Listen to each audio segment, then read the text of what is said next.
going on, Jerome's? So the Minnesota Vikings offensive line for a number of years have been much maligned. Now, they come in with blue chip players, Christian Darrisaw, Brian O'Neill, but that interior, lot of question marks. Lot of question marks. Blake Brandel, first year as a starter. Garrett Bradbury, the Grim Reacher. Can he finally get it together? And Ed Ingram, hopefully he could improve in year 3. But as of right now, we got the meats.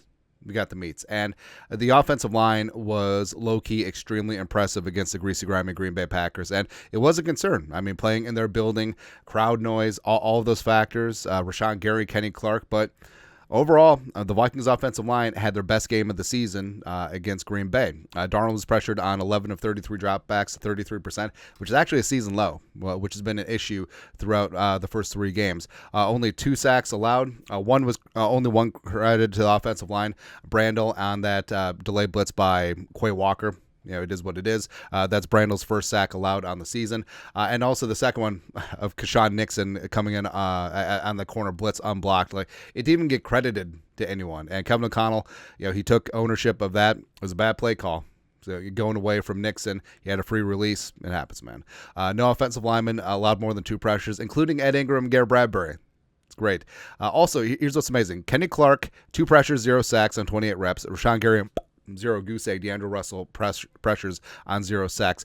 Kenny Clark has been a noted Vikings killer throughout his career. The pride of UCLA was shut down for the first time in forever. So pretty amazing there. Also, Rashawn Gary got paid that premium contract, supposed to be one of the best edge rushers in the game, and the Vikings shut him down cold. It's pretty damn amazing what happened in that department. Also, Aaron Jones, he had some good runs, but overall, like, the running game was fine. It wasn't overly efficient, but it was fine. 93 yards, 4.2 yards per tote. Addison also had that rushing touchdown, except that was more about Jefferson's blocking on the edge, man. Also, that Jalen Naylor 4th down jet sweep was blocked up.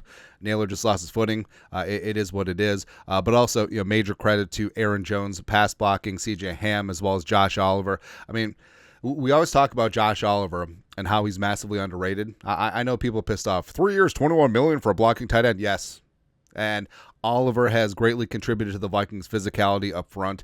And this is honestly the most physical Vikings offensive line that we've seen since like the peak McKinney and Hutchinson days, which is really fantastic, man.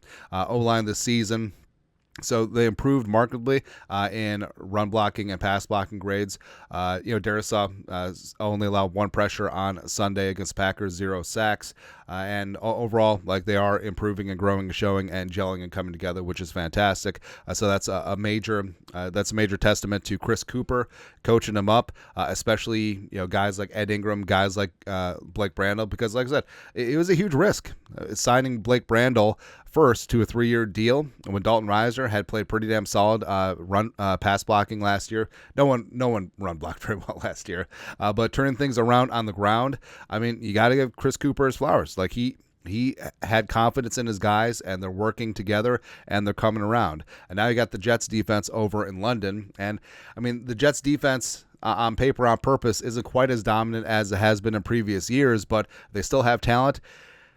It's tough generating their own pass rush outside of Will McDonald, but I don't know, maybe they kiss and make up with Hassan Reddick this week magically. Who knows? But they're still 5th in points, 2nd in yards allowed. But I think a major part of that was playing Bo Nix and the Broncos. So that's a bit of a misnomer sample size there. But overall, they can still bring it. They're tied for 4th in the league in sacks with 14. I forget who's number 1. I forget which defense is number 1 in the league with 17 sacks.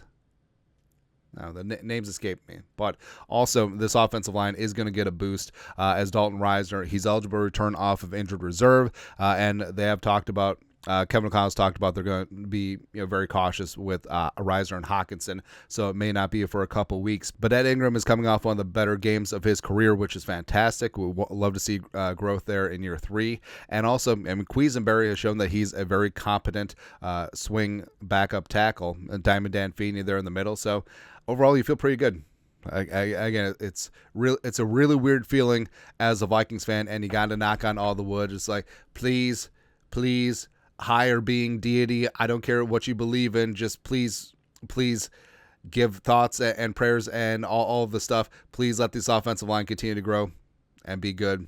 Yeah, because the O-line, being solid-ish. This year is a major part of the enhanced running game, as well as Sling and Sam Darnold having time to do freaking America's quarterback things. So it's really good to see here. But your thoughts are thoughts. We're so back. We're so back, baby. Vikings had their best game of the season against the Packers. Hopefully that continues on against the Jets and week after week after week. Let us know your thoughts, our thoughts, comment section. You guys know what to do. Skull production value.